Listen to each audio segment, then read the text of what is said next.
I spoke with the governor and said the army was unhappy that he said he did not ask the army to intervene. But I'm sure after we've watched everything, we saw he had more than reasonable grounds to ask the army to intervene. For those who don't know, the Judicial Panel of Inquiry is an inquiry into the events of the Lekki Tollgate massacre, which happened on October 20th this year.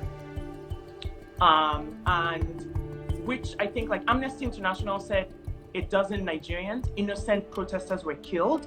These Nigerians were like actually singing the Nigerian national anthem, holding the Nigerian flag, and the Nigerian army fired live rounds there.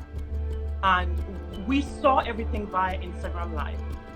We saw a lot of it via Instagram Live, and it was traumatizing. The events that happened at about 7:30, it was just a total shock to me and to everyone around me. Who gave orders, who gave instructions for military to be there? It's still something that we are investigating, and we've escalated this to the highest level in the military formation, right? And it's something that our government has totally condemned. Initially, the Nigerian army said we were not there. After a week or so, they now said they were there, but they didn't fire any ammunition. After international disgrace happened, they now, they admitted that they fired live rounds. The plot thickens is what I was about to say, and I agree with that tweet. We're finally getting some clarity, although there's still too much buck passing for my liking. Did the governor order the soldiers to shoot people? Because that's still been denied. We still don't know who was shot, how many fatalities. There's still so much back and forth about that. We still need to get to the bottom of this. So the only story that is consistent is that of Nigerian youth. The only story that is consistent that has been consistent since that day is our story. Their own story has been inconsistent, and that shows who is actually lying. What can Buhari do now to leave on a good note? How do you make up for the loss of lives? You can never get those people back, unless he's looking to raise them from the dead. It will be very hard for people to forget, what's happened in this period. And I think also just the fact that he didn't necessarily acknowledge, it's one thing to do, it's another thing to acknowledge and be apologetic. Not that it will change anything, but it will make people feel slightly better. You make us feel human. But I think the fact that it wasn't even acknowledged, it really rubbed a lot of Nigerians the wrong way. You've affected the people that have the loudest voices. We might not be the strongest in terms of numbers, but we definitely have the loudest voices, meaning that we can influence way more people than they can. This Lekki massacre was their biggest mistake.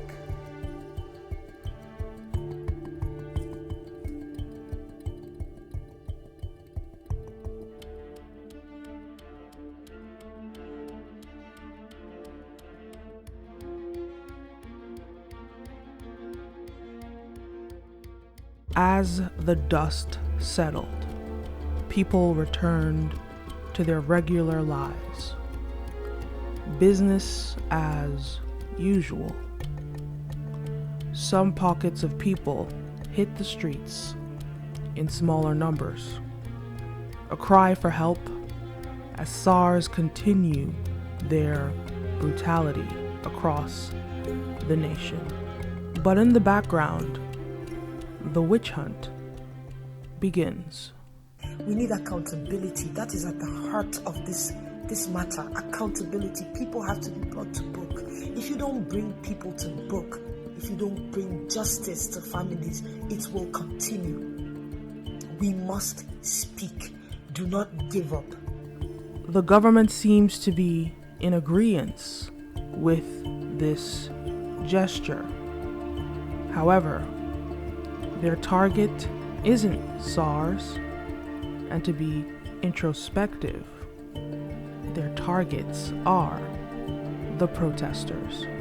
They were told not to have their conference out on the streets, and their protest banner was seized and was only released once the protesters agreed to leave the area. In Osun State, Babawale Popula and Feshayo Aderemi were arrested for their roles as administrators of a WhatsApp group where End SARS protests were organized. The Central Bank of Nigeria froze the bank accounts of 20 End SARS protesters. With the aid of Access Bank and Guarantee Trust Bank, Stanbic Bank declined the order from the central bank, and the hashtag boycott Access Bank and boycott GT Bank have been trending on Twitter, and numerous people have claimed to have closed their accounts. Do banks have a legal right to say they will not restrict an account? Especially if it's not like anti-money laundering. Banks can do that. Absolutely. Yes. Okay. Absolutely. Yeah, absolutely. Because I mean, they have a responsibility to you, the customer. So it just, the entire thing stinks, man. The Nigerian military have been accused of putting End SARS leaders on a no-fly list, which they have denied. Modupe Odele, a member of the Feminist Coalition, had her Nigerian passport seized by Nigerian Immigration Services as she attempted to leave the country.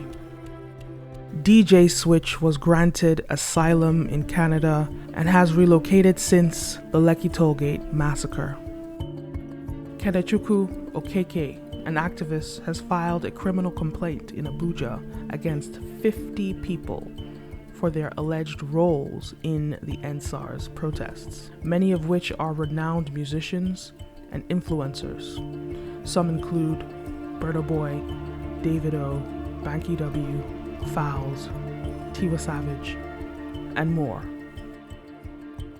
While these tactics work in dampening the spirits of Nigeria's youth, they are still determined to change the country strategically and effectively.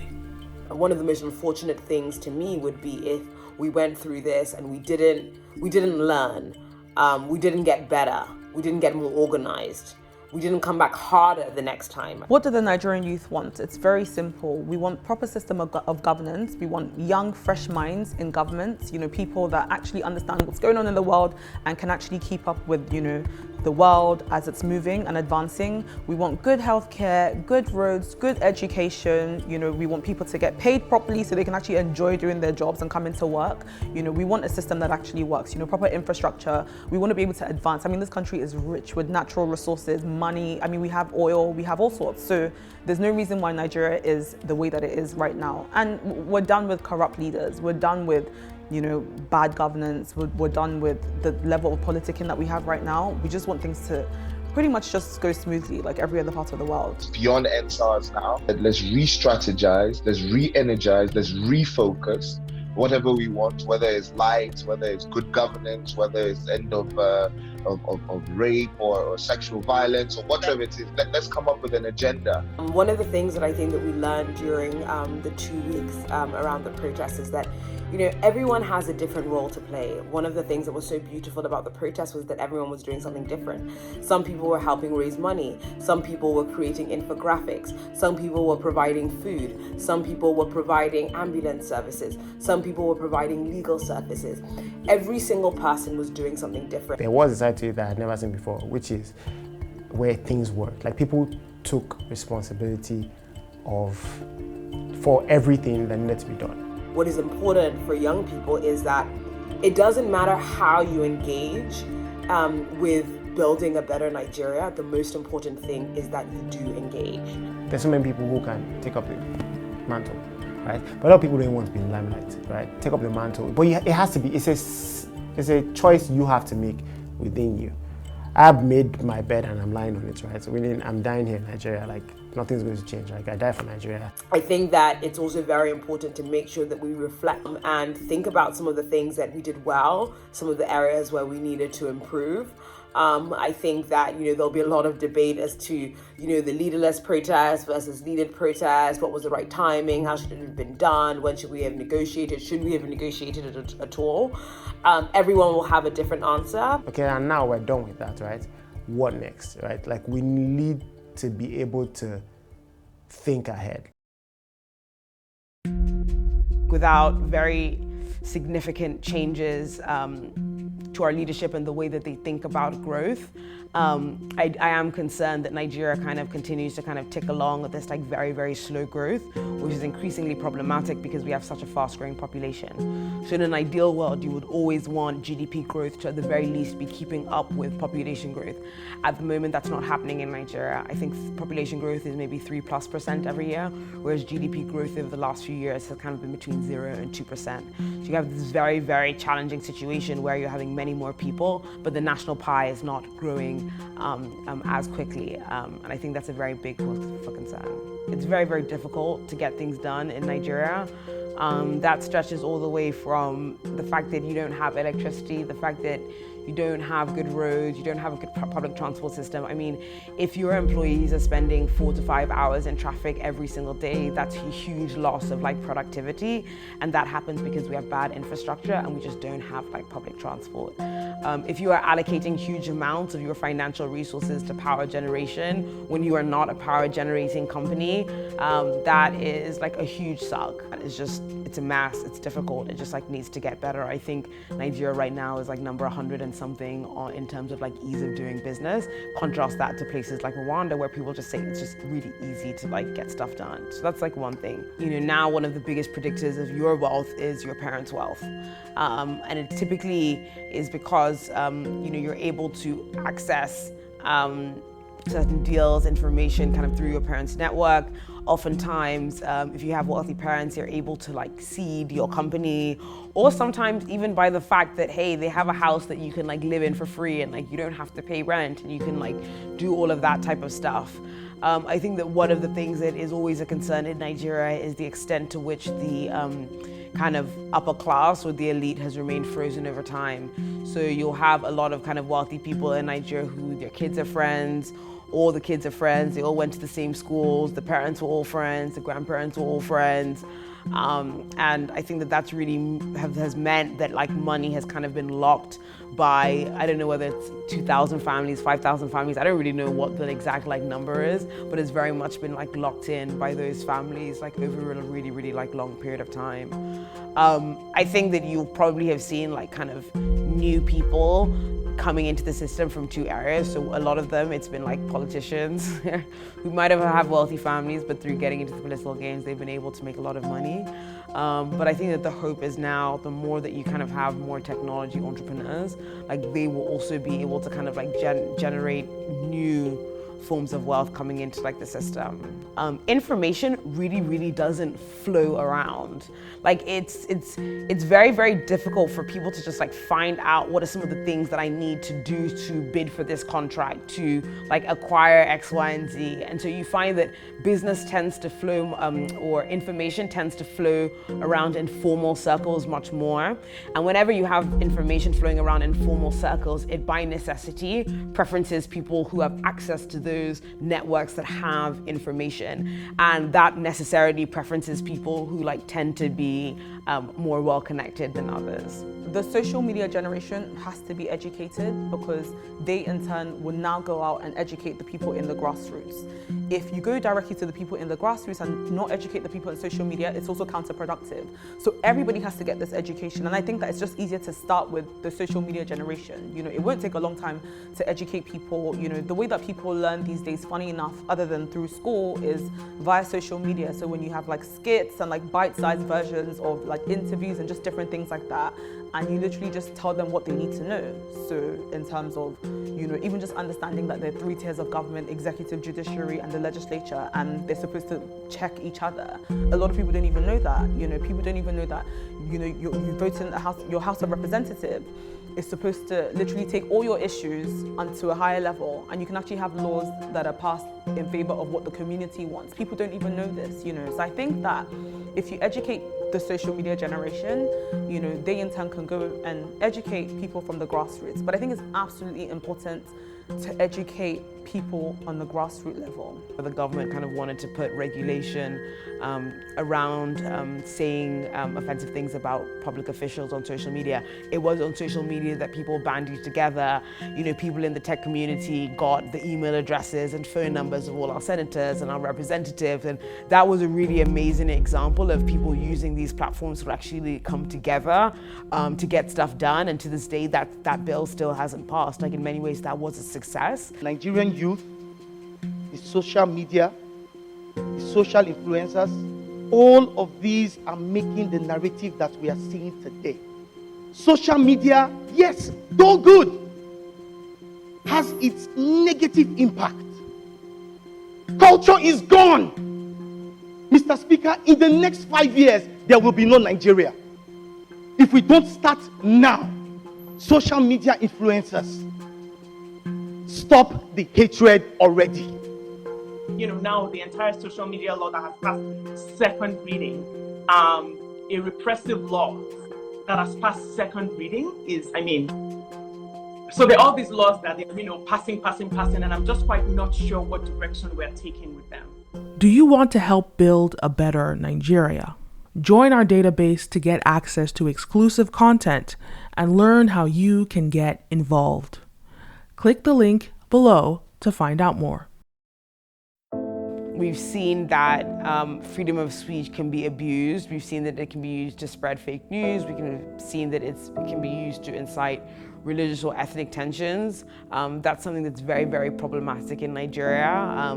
If you look at our history, you look at our civil war, it's in living memory. And so I think that that's something that does concern me. So one of the things that I found is that social media is just an amplifier. It amplifies everything that's good, and it also amplifies everything that's bad. While social media is an effective communication tool, it will take far more to make real change. Of course, naturally, when you have a lot of people, some people will be all talk, but I think it's about action, not even so much looking at what the next person is doing, just going out, setting out and doing what it is that you believe is right. We can't afford to do nothing for the next 40 years. There's no doing nothing. And this is why you have to credit this movement. It's like an explosive device just dropped right there. I don't even think it's a situation where we need to completely boycott the present, leadership.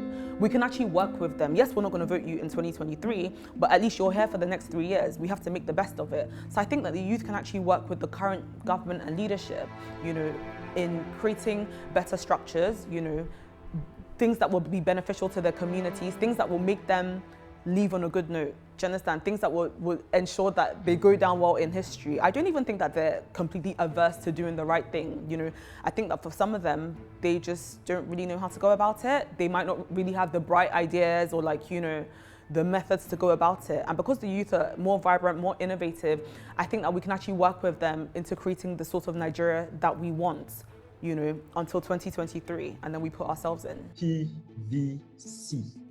Elections are not won on Twitter. I know it's cliche, people say it. Our greatest weapon, I literally say that our guns are our PVCs. If you have your PVC and you vote, we all come together. The youth make up pretty much like 75% of the population. So, Meaning, what age demographic is this? So I think under 40s for Nigeria make up, about 80% of the population. So what sort of strategy can they possibly come up with, that unless they plan on rigging the elections, That's what they do. They rig the elections. Okay, so what we must do is the sorts of people that they would have rig these elections, we have to get them on our side. We need to make them understand that we are for them, we're not against them, And the only way we can show them this is, number one, by educating them. Number two, by doing what it is the government is supposed to be doing. And we saw from the Sars movement that it's actually pretty easy for us to raise funds. There's a lot of us, and there's people that are quite, well-meaning towards the movement, and they would literally pump in money into this cause. Now, if we set out to actually start doing the work of the government, so for instance, free education, job opportunities for some of these people, and just going out there and bringing them out of the situations that they're in and trying to better their lives, I think that when they see that these people are actually well-meaning, I don't think that anyone's going to pay them 2,000 naira in the next election to buy their votes. They probably will collect your money and vote for the person that they can see, they've witnessed, can actually give them a brighter future.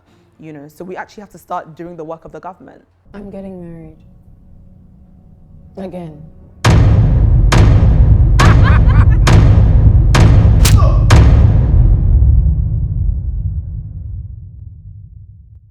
We need to understand that we need to create structure. That's what I was saying in my statement. Structure, organization, coming together. There's nothing wrong with young people coming together and collapsing themselves into a party around the 36 states of the country. And then when you collapse yourself around the 36 states of the country, then you have structures in every single polling unit, because you need to have eyes.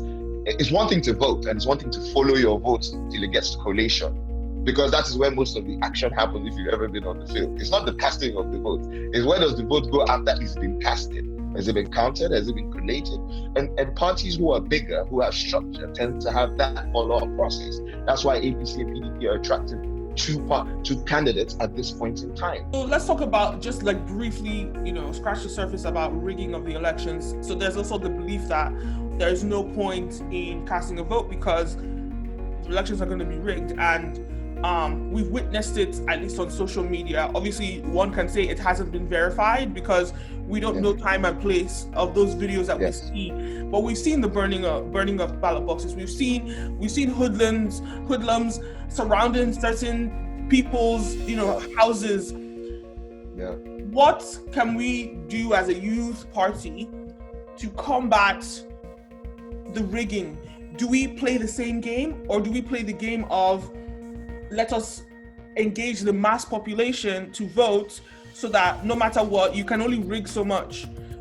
Because so what is the solution there for the youth parties? So for me, I feel the solution to this thing is a three-sided horse. It's not one way to attack it. It's not one solution, in my own opinion. I would advise anybody, go home. We all come from various states. We all come from various polling units. We all come from various wards. We all come from various local governments.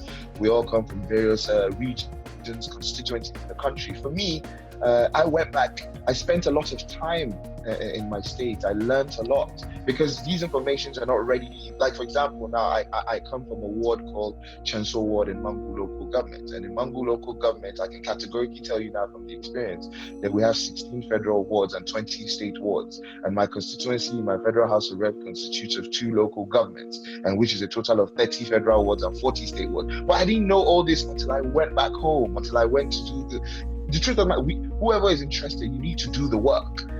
You need to go back home. You need to engage with your constituency. All politics is local. You need to go down to your wards, your polling units. If you are not part of a party, identify a party you want to be part of. Join the party. Know the workings of the party. Register. Go for party meetings. Go for stakeholder meetings. If you are already in a party, engage back in the party. So it starts from the grass level up. And in Nigeria today, you can't contest an independent candidate. You need a party platform. So it all goes back. We need to work backwards. People need to learn these things. Like, a lot of Nigerians don't know off the top of their head, there are 774 local government. We need to go back and learn from the polling unit level up, going up. So look at someone like me, right? I'm from Delta, but I didn't grow up in Delta State. And in the rest of the world, if wherever I live is where I'm from. So why do I have to go to Delta State? Why can't I do that here in Lagos, where I live?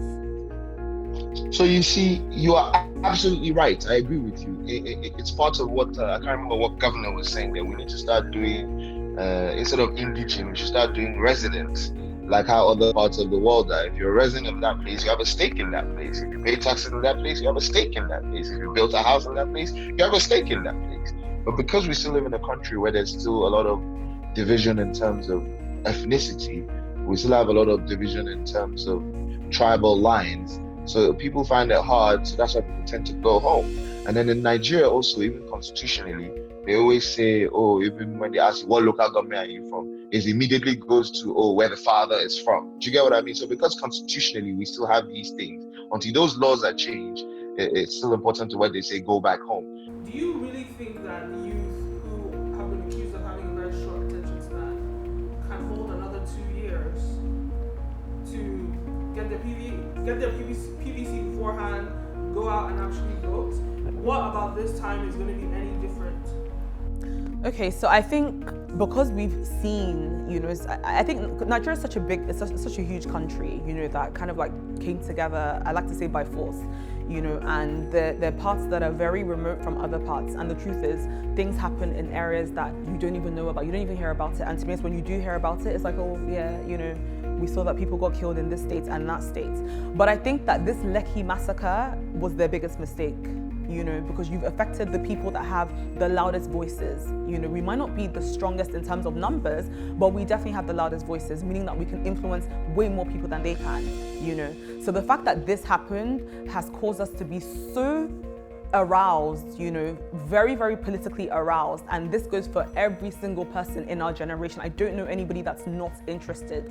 I knew of a lot of people that weren't interested in the Sars movement, but I cannot tell you anybody that doesn't want change and isn't ready to give their all to get that change. So what's going to happen is the people that are slightly more active will ensure that everybody else remains interested in this movement. And how are we going to do that? Constant education, constant reminders, constant seminars, constant events, just so that people will be reminded of the Lekki massacre and what happened and what we're trying to avoid. When the protesters was going, I was saying, before I turned to somewhat a 5G, I said, I wish there was little desks by the side that every protester that came was registering for a PVC. I saw people tweet, get your PVC, but that's the way. Since you have people out there, we should have had little, the things you see if you go to an expo or an investment summit where there are side tables and people are, they should have set up those in key areas to get young people voting, because we have the numbers, but we don't vote. I understand that INEC is still closed. A lot of people obviously still, maintaining the momentum from the NSAS movement want to get their PVCs. People they don't want to be caught up in the rush, 2 months before elections, trying to get their PVCs. And by law, INEC office is actually supposed to be open up until 2 months before the election. And not open only 2 months before the election. So they actually do the reverse. So if they open their offices, then I think that the majority of the youth right now will be able to get their PVCs. But I mean, it could be another tactic where, oh yeah, let's just wait for them to get over it. We've got 2 more years. They're not going to be as, excited or gingered as they are currently in 2 years. So I think somebody needs to keep an eye out for when it's open and announce it. So not necessarily keep an eye out. I think we need to continue to push. If there's anything that we should be moving for at the moment, it should be the fact that INEC should open their offices so people can go and get their PVCs. There's no better time than now for Nigerians to get their PVCs and be ready to vote come 2023. So, I mean, first of all, like I said, the youth make up about 75 to 80%. So we have the numbers, if we all decamped from APC and PDP and formed our own youth political party, maybe 1 or 2, and had all the youth behind us, I mean, it's a no-brainer. But there are other parties that are youth. But the difference is right now there's been an awakening in Nigeria. So everybody's ready and everybody is tired. We're all tired of the way the system has been run. We're tired of the fact that we're denied all our human rights, and pretty much everything that you're supposed to benefit from being a citizen of Nigeria. And I think that because they're more alert, if they see other parties that are willing to do more for them, chances are they will be more interested in giving them a chance, And like I said, just appealing to the grassroots level, because that's really what it's about, let's be honest. Just appealing to them and showing them how things can be done. It's not about 2,000 naira bribe or a bag of rice. It's not just that. It's about the fact that every single person in your community could be educated, and guess what, for free. We can offer free healthcare to every single person in your village, by people that have put their own hard-earned resources and time into this particular movement. There's no way they'll see all of that and think, oh yeah, let me go and vote APC for a bag of rice. They're going to take your rights, but guess what? They're going to vote for the younger political party that's actually showing them a better future. When you go back to Delta, for example, you gather your information, you know your wards, you know your local governments. When you gather that information, you bring it to the table. That's South. I'm from North Central. I gather my information, I bring it to the table. My friend from Southwest, he gathers his own, he brings it to the table. Somebody from Northeast, he goes home, he gathers. There's no way we would not be able to make the desired impact we want to make in 2023. Moving forward, education key. Everybody being politically aware and understanding the way the system should actually work. Mentorship, learning from the experience of those who have been before us, because we have the knowledge, but we don't have the experience. So it will be great to hear from people that genuinely have the best interest of the nation at heart and, understand how we can do better than those that came before us. Staying unified, completely important. We have to have one voice. We have to stay on the same page and remain together in unity. We cannot allow people to divide us in terms of tribe, in terms of religion, or social status. All of that cannot exist for a better and a newer Nigeria. And then digitization. I mean, look at the rest of the world. Nigeria, we can do better. You know, we need to come together. I mean, there's technology, there's so many systems that we can put in place to ensure that these systems and these processes are run smoothly and where they can be accountable. Everything is not about writing on a piece of paper. You know, we have to have systems that work. In Nigeria, take a police station, for instance. Somebody's arrested. You go into one police station, the person is not there. There's no way that there's no central system that would allow them check other police stations to see where that particular individual is.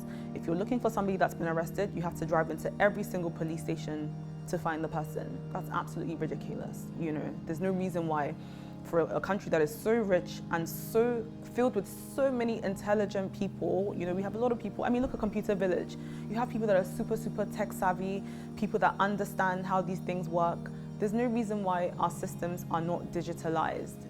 I think in a way, they sort of allow it remain the way that it is as a setback so that they can continue manipulating the system. You know, people benefit from the fact that our systems are not very advanced. People benefit from the fact that, you know, nothing is digital.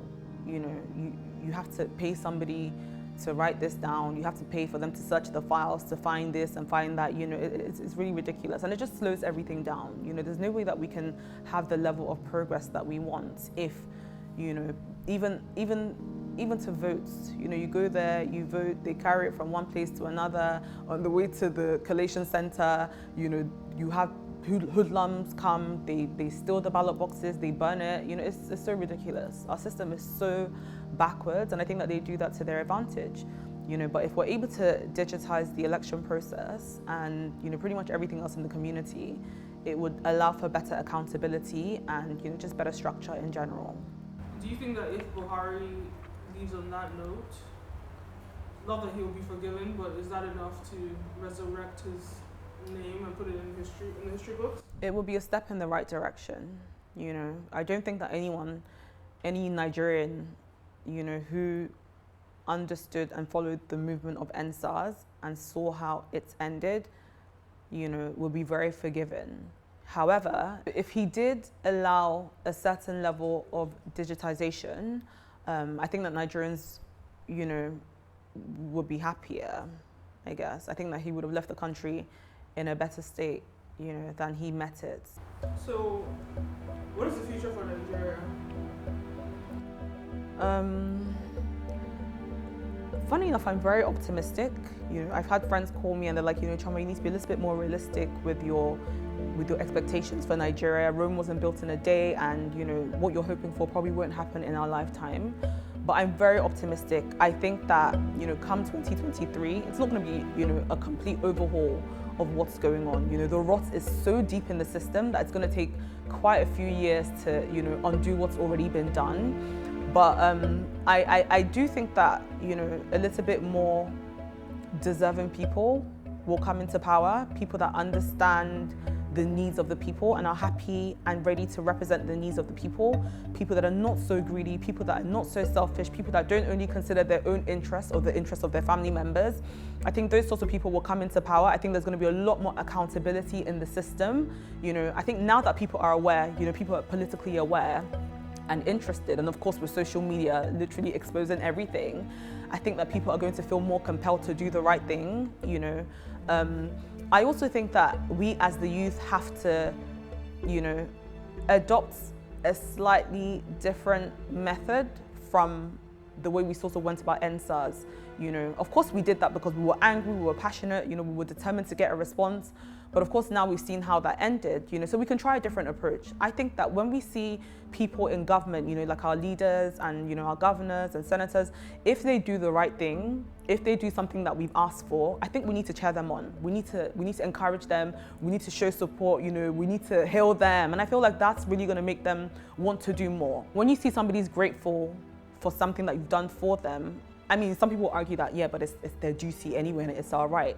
But I mean, in a realistic sense of Nigeria, if they start giving us what we're asking for, we need to support them. We need to encourage them. We need to help them. We need to, be happy and show that we're impressed. And I feel like that in turn will cause a lot of other people, so other governors and other, House of Reps members, it will cause them to want to do more as well. You're going to want to do more for your constituency if you see that everybody is praising this particular person. It's all about people. It's all about having like the best and brightest, like working on the solutions, the important problems, and coming up with like innovative solutions to address those problems. And so if you don't have high quality people, then it's very, very difficult to get anything done. Elections are like a beauty contest. The prettiest woman or the prettiest girl is not usually Miss World. The problem is those that we elect. It is those that offer themselves that form the population that you choose from. And I think more problematically, it's not just about having high quality people at the top. We have a lot of very, very educated Nigerians. And so you can assume that we could populate like very smart ministers. But at the end of the day, the job gets done kind of at the lower level, at the local government level, at the civil service level. So until we're actually able to have like really strong or high quality people in those spaces, it's very, very difficult for, even if you had strong leadership at the top, to actually do anything that's very transformational. But of course, it starts at the top. This is my appeal to Nigerians, particularly those in diaspora, to get off criticizing online and come back and be engaged in the political process.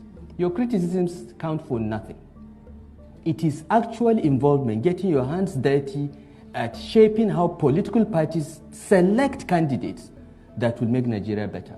I think that a 30-year-old in our generation is very well equipped to be president of this country because, first of all, you have a lot of intelligent, bright minds who are very well educated, they're super smart, and they are smart enough to understand that, of course, they're going to need some level of mentorship.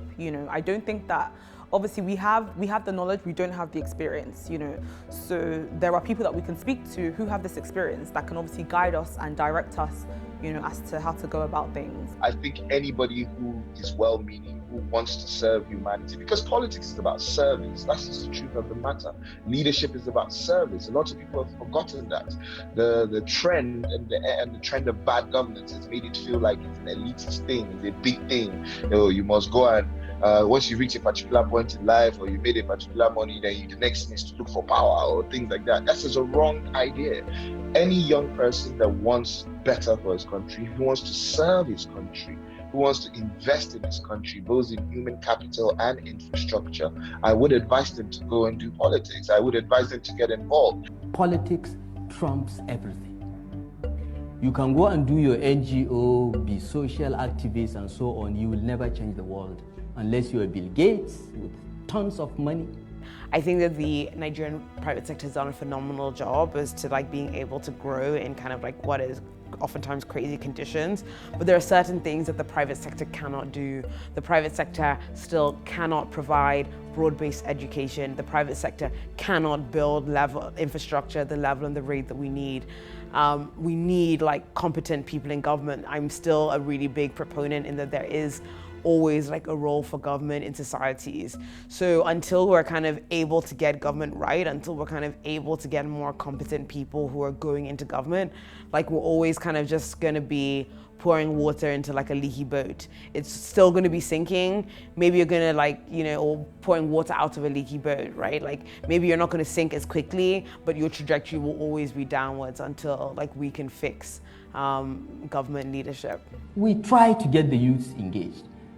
But what we find is that youths come into the political process with a sense of entitlement. Nobody gives you power.